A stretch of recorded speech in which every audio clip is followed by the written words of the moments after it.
Hey, thanks for stopping by. Robert Kofed with Computer Creations. Today I'm going to talk a little bit about my new 15 watt UV laser from Haotian Laser.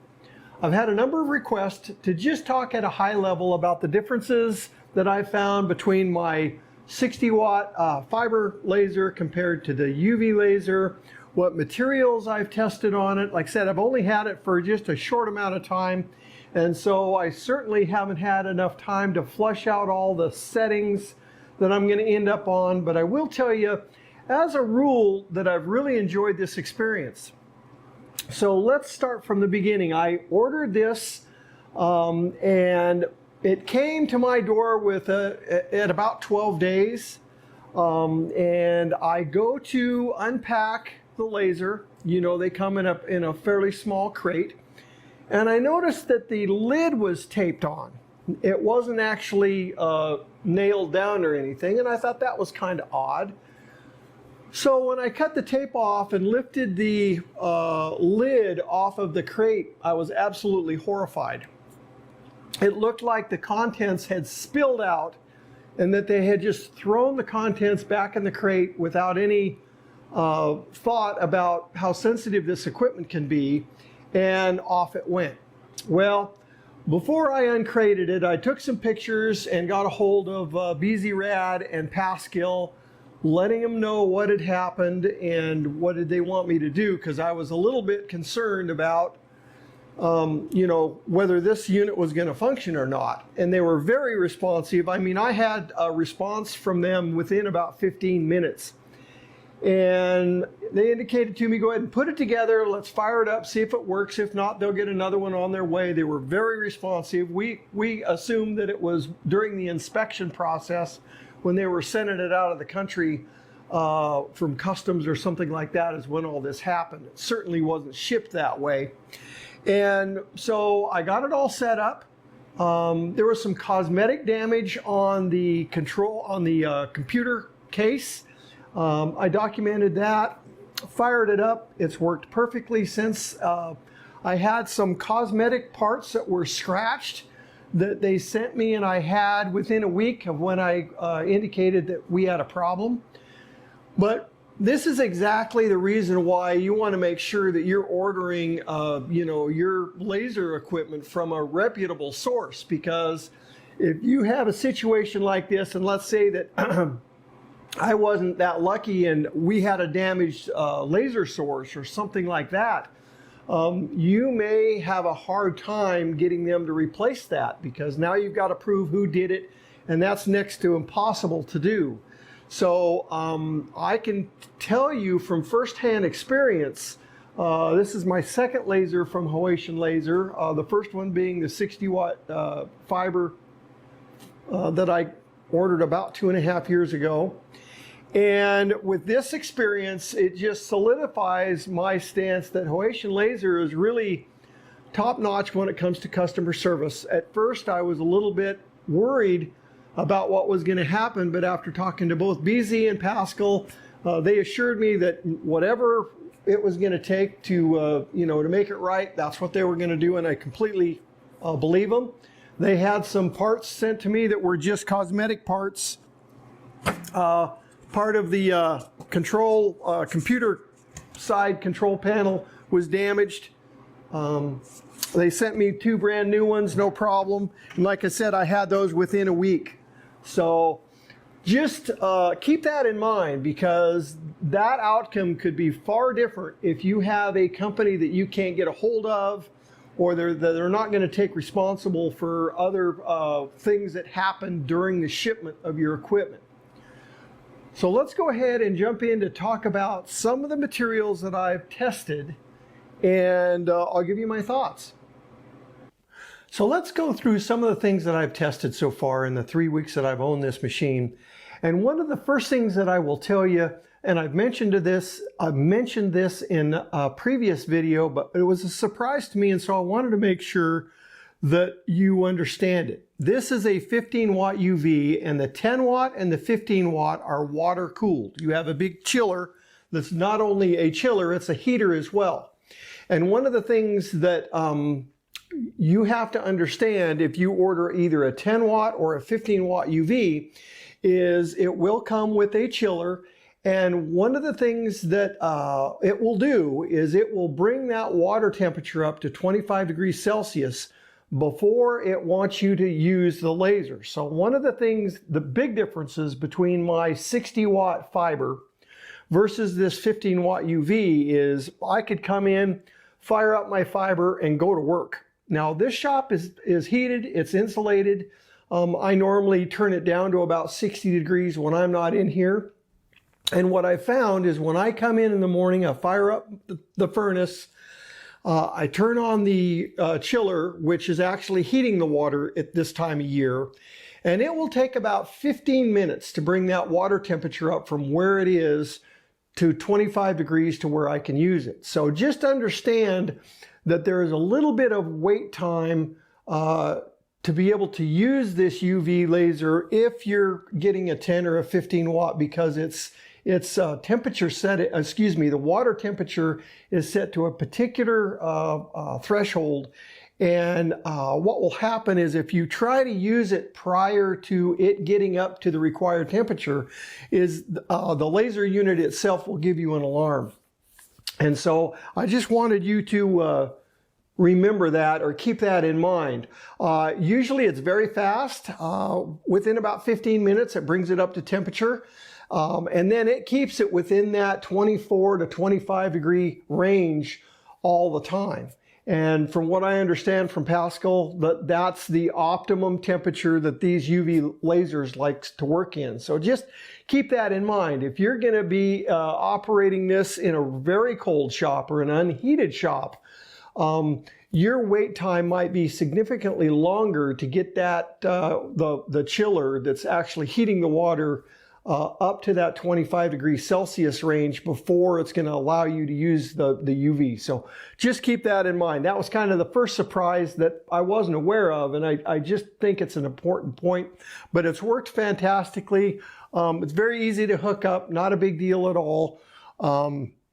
The other thing, like we talked about in the previous video, is the laser source for the UV is right here. It's not down in the computer case like the fiber is. So this black wire loom just doesn't have any fiber source in, or excuse me, any laser source in it. It just has wiring that go from the computer case up to the laser head itself. But the laser source is much wider, and you will not be able to use a standard case that you might think of like for a fiber laser. It's not going to work. So I'm thinking about building one, or having Tico build me a case for this down the road. So other than that, I got the 110, the 210, and the 300 lens. I also added the 700 millimeter motorized lens, or excuse me, motorized tower. And I tell you that, in my opinion, it's really worth it. And the reason why I say that is I've got this control box right here that I can move it up or down. I don't have to worry about trying to adjust it with the screw knob on top, especially if you're thinking about using that 300 millimeter lens. You're going to need the 700 millimeter motorized tower. And that's something that I would highly recommend. The other thing that I learned last time that I did differently when I ordered this UV is I didn't order all of my lenses up front when I ordered my fiber laser. And I found that that was a mistake, and here's why. I ordered a 300 millimeter lens after the fact when I got my fiber, but the problem with that is I had to do all the lens calibration, which I had never done it before, so it took me a good 3/4 of a day to get that all dialed in. It's a process, okay, so it's not fast. And so if that's not something that interests you, I would highly recommend that you order all of your lenses up front, and that way they do the calibrations, and they actually stick those calibrations on the side, and that way you can just feed those calibrations into Lightburn and you're done. And so if you don't want to mess with that kind of stuff, just order your lenses up front and be done with it. That way you can import all those settings into light burn, you're done, and you've got 3 types of lenses that you can use that go anywhere from just a little bit over 4 inches to just under 12 inches. And that gives you a great range for the type of work that you're going to do. So let's talk a little bit about materials that I've played with so far. And I'll be honest with you, I haven't had a ton of time to use this just because business has been a little better than normal for this time of year, which I'm not complaining, but I'll get there. So let's talk a little bit about it. One of the first things that I did is try some different types of leatherette, and it does an absolute beautiful job on leatherette. It's just as nice on leatherette as the fiber is. But here's the bigger benefit over the fiber. On the fiber laser, I can't cut leatherette. On the UV, I can not only engrave it very nicely, but I can cut it out as well. And so that's a big benefit of the UV over the fiber from a leatherette perspective. But it does incredible detail, had no problems. The settings that were set in the material library that Haotian provided were really, really close. I mean, they were very close. So leatherette, not a problem. I've tried many different colors and have been able to do the metallics, been able to do the black and the color to black, not a problem at all. And in some of this I've done, I know you probably can't see it, but I've done just incredible detail. You got to remember that the beam on a UV laser is smaller than on a fiber laser and much smaller that's on a CO2. So the detail that you can get with a UV is pretty incredible. So I've done lots of leatherette. One of the things that I did a lot with my fiber is coins. I've got several corporate accounts that I do coins for safety awards, those kind of things. And so that was one of the big things that I wanted to make sure I could still do on a UV. So I've done the brass, I've done the stainless, excuse me. And what I tell you is you can still do coins, but it is a little bit slower. And so as long as you're willing to afford a little bit time difference between the two. Now, if you're making nothing but coins, the fiber is really best suited for that kind of work. But if you need to do coins and you've got other things that your fiber needs to do, you can do coins on a fiber, or excuse me, on a UV, and they come out really nice. So it's just the settings are going to be different. So coins, not a problem, especially if you're just doing surface marking and you're not doing any three-dimensional work. If you're doing three-dimensional work on metal like coins, you want to stay with the fiber, no doubt about that. One of the other things that I'll mention is the UV laser does not have a power setting. You basically got speed, frequency, and Q pulse along with your lines per inch. And those are the 4 different parameters that you've got to use to dial in your settings. And so it's a little bit different than what you're used to, whether it's a fiber or a CO2 machine, is you're not messing with the power. And so it's a little bit different learning curve, but not bad at all. I've done ear tags, cattle ear tags. And the thing about it is this marking that you see is absolutely smooth. It's just changing the color of the ear tag. And these are very, very fast. I mean, this ear tag took me 17 seconds to create. So for marking on plastics like this, very quick and easy. Now you don't have, or I haven't found that you can change the color much here, and it could be that I just don't have enough time to be able to dial that in. But the color that comes in it is very readable, so that's good. I haven't done a lot of engraving on wood, but I've done pictures and that kind of stuff. Does a fabulous job on that. No problem there. Designs on metal business cards, along with you can cut aluminum metal business cards. I cut these out along with just designs on them. Pretty crazy on the detail, that kind of stuff. You can mark 3D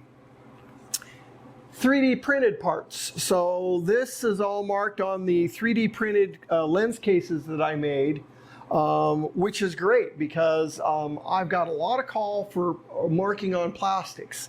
And so if you've got 3D printed parts, now you can mark them up, and it's easy, it's quick, no problem there. I've done golf balls, and the detail on these golf balls are just absolutely incredible. I have tried the white golf balls and the kind of the bright neon color golf balls, and I haven't had much luck on the bright yellow golf balls, but the white golf balls, you get kind of a charcoal color. Not a true black, but a charcoal color, and it could be that I just need to refine my settings a little bit, but golf balls, no problem. Check this out. If you've got hard coolers, this is an RTIC hard cooler, and you can see that I've marked the top and the sides. So light colors go to charcoal gray, dark colors go to a kind of a creamy white color. And so I've marked coolers that are small like this. I've got a swivel base on this UV laser, so I can swing this head over the edge of the counter, and I've done up to 65 quart coolers. You know, putting business logos, that kind of stuff on it, and that seems to be working pretty well. So I've done quite a few things. I've done some glass. I will tell you that I've struggled a little bit with glass, and it's probably because I just need to spend a little bit more time with the glass. I've used the rotary, I've used the flat, and I'll get there, and it provides an absolute beautiful engrave on glass. I've got some right here. I'm still, again, playing with it, but it does an absolute just beautiful job on glass, and I just need to tweak it a little bit more is all. But I just wanted to give you some first impressions on the UV. It's been great. It's worked flawless. You know, it was easy to set up. I probably pulled it out of the crate and set it up. It probably took me an hour, I'm guessing, an hour and a half to get it up and going. Here's one other thing that I'll mention that I kind of learned the hard way. And it's when I did the timing on my fiber laser, I would just, you know, get the black aluminum cards, engrave the pattern, take a picture of that with my iPhone and blow it up and make sure that it looked okay. And what I tell you is that's just not adequate enough. So if you have not either done timing on your Galvo laser or you've done it that way, trust me, invest in a $35 USB microscope. I'll put a link to the one that I purchased, and I will tell you, it was an absolute game changer when I thought I was dialed in on my timing. And I put these test cards that I had done underneath this USB microscope, and I was not even close to being where I needed to be from a timing perspective, which means that I had to go back and redo the timing on my fiber laser, and it was just that much better once I did that. So if you've got a Galvo machine and you haven't done the timing and you're looking at that timing under a USB microscope, it's the best $35 you're ever going to buy. And then you can slide those test cards underneath this little microscope, and you'll kind of see what you're doing very easy. You can change your settings to get your timing right, and away you go. And so other than that, I think, like I said, I'm going to continue to enjoy this machine. I've got lots of settings I've still got to refine. I will put some links in the description for where you can go to the Haotian store, look at the products that they have. You can always get a hold of Pascal, Louis, and BZRad on Facebook, and I'll put their links in the description. And if you've got other questions, or if you want specific content regarding this 15-watt UV laser, please put that in the contents as well. That's what I'm looking for. And I hope you enjoyed the content. If you do, please give me a thumbs up. If you haven't, please subscribe. And until next time, thanks and have a great day.